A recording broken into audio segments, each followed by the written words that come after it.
Salut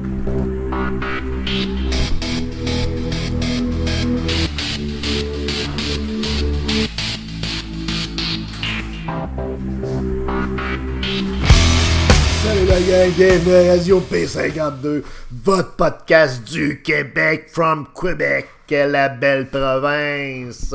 La chaleur qui se met de la game en plus. Quand il fait beau pis chaud, le Québec, c'est le plus beau coin du monde.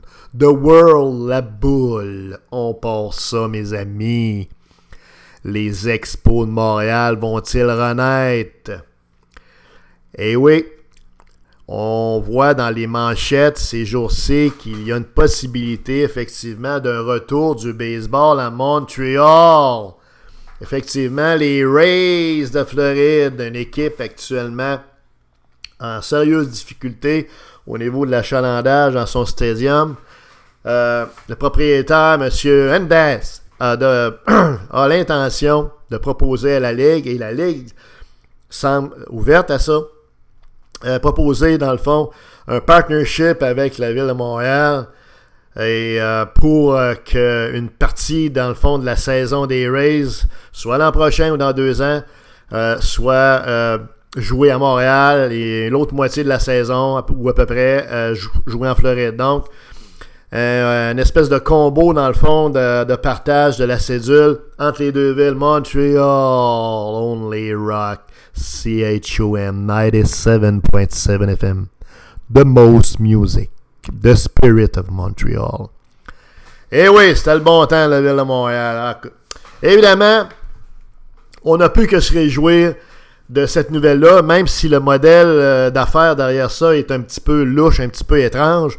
Ben, écoute, il y a peut-être moyen d'orchestrer ça pour que ça fasse l'affaire des gens. Est-ce qu'on est mieux d'avoir une moitié de saison de baseball professionnel à Montréal, même si on partage ça, du moins pour quelques années, avec une autre ville? Ben, on a le choix entre ça puis le statu quo actuel, c'est-à-dire un stade qui est vide, pas de baseball. OK? Alors, entre un stade vide et un stade où on a du baseball professionnel, on peut peut-être mieux choisir la deuxième option puis d'avoir du baseball enfin à Montréal, surtout qu'il semblerait que la partie de la saison qui serait jouée à Montréal serait, je dirais, dans la période estivale où on a la plus belle température, où on a un chaud rayon de soleil qui nous enveloppe, où on a vraiment des conditions idéales au niveau de la météo. Alors pourquoi pas, dans le fond? Parce que le baseball, même si on est des gens de hockey et de football ici dans le crew, le baseball, c'est un sport agréable, c'est un beau sport, c'est un sport qui est différent, qui est axé non pas sur, comme le football et le hockey, sur la vitesse, sur l'instinct, la rudesse et tout ça, mais plus la dimension temporelle, la stratégie, l'intelligence, le positionnement, etc. Donc, c'est un sport qui est très cérébral. Alors, bravo, c'est un sport intéressant. Alors, souhaitons que ça marche, quelles que soient les modalités du modèle d'affaires, même si a priori, ça semble étrange. Ce qui fait en sorte que ça se très sérieux, cette affaire-là, c'est que c'est Stephen Bronfman. Stephen Bronfman, c'est qui est dans la tête du groupe de Montréal. Et c'est un propriétaire sérieux, propriétaire évidemment qui a les poches pleines et profondes. C'est tant mieux pour la ville de Montréal. C'est lui le promoteur, le leader de ça. C'est avec lui qu'on discute du côté des propriétaires des Rays. Et Stephen Bronfman est crédible au niveau de la Ligue. Son père a déjà été propriétaire des Expos de Montréal à l'époque. Et donc, c'est quelqu'un qui a déjà ses entrées dans la Ligue et était très, très, très apprécié. Et c'est probablement la raison principale pourquoi Montréal a vraiment des chances d'un retour du baseball. Alors, ça nous amène ça. Pour ce qui est de Montréal, en tout cas, en finale, ce qu'on veut dire, nous, c'est qu'on souhaite que ça fonctionne. Et ce qu'on pense, nous, c'est que le partage d'une saison en deux entre deux villes, c'est-à-dire les Rays de Floride à Saint-Pétersbourg et Montréal, ça va être temporaire juste pour quelques années. Ce que ça signifie surtout, si Montréal met le pied, dans la Ligue, c'est qu'un jour, Montréal va avoir son club à 100% à Montréal. C'est certain. Donc, il faut voir ça comme une étape qui va permettre de mettre le pied dans la porte, le pied dans la gang, de rentrer dans le club, dans le fond des propriétaires puis de la Ligue, pour ensuite être capable de rapatrier vraiment à 100% le club et le déménager entièrement de Floride à Montréal. C'est ce qu'on souhaite. Mais ce qu'on veut mettre en lumière, évidemment, aussi là-dedans, c'est que ça fait 6-7 ans que Stephen Bronfman fait des démarches très discrètes, mais très, très efficaces auprès de la Ligue, qui amène vraiment Montréal là, sur le point d'avoir un retour du baseball à Montréal. Donc, c'est un gars qui est redoutablement efficace, qui a été discret. C'est un gars qui est très apprécié des propriétaires de la Ligue nationale de baseball. Ce qu'il faut voir là-dedans, c'est que Stephen Bronfman est probablement, à part le fait que Montréal a un marché, effectivement, un potentiel pour faire vivre une concession de baseball avec peut-être un 25-30 000 personnes dans le stade sur une base régulière. Il ne faut pas s'imaginer qu'on va en avoir 50-60 000, là. Mais 25-30 000, si on atteint le point mort avec ça, on devrait être capable de faire vivre une concession. Stephen Bronfman, du moins, en est convaincu. Et c'est la raison pour laquelle, dans le fond, la Ligue est prête à embarquer dans un modèle de même, parce qu'on croit dans Bronfman, on connaît le sérieux de Bronfman, c'est un gars crédible, et on pense qu'à Montréal, ça va être un succès. Mais ça nous amène à dire que Bronfman a travaillé de façon très efficace au niveau business avec la Ligue. Okay?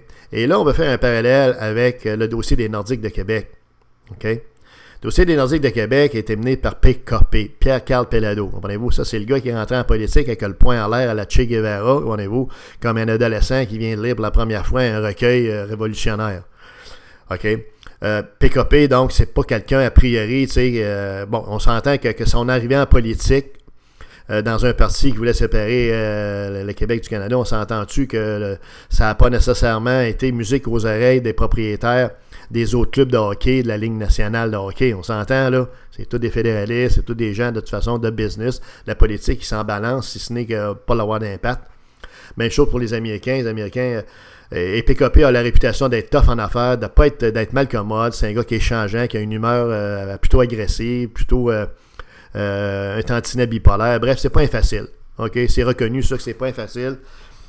Et ça nous amène à conclure que le dossier des Nordiques, même s'il y a eu des présentations sérieuses de fait il y a plusieurs années, même s'il y a un aréna à Québec, le centre Vidéotron, qui est de toute beauté, qui est prêt à avoir une concession de la Ligue nationale avec toutes les facilités, les technologies et toutes les caractéristiques, et plus encore, requises par la Ligue pour héberger un club de la Ligue nationale. Malgré tout ça, il n'y a rien. Comprenez-vous? Il n'y a pas de club de la Ligue nationale, il y a un club junior majeur, les Remparts. Pourquoi? Très simple. À cause de PKP. Il n'y a pas un propriétaire de la Ligue nationale de hockey et ni Bettman en plus avec son adjoint M. Monday, Daily, Tuesday, Monthly.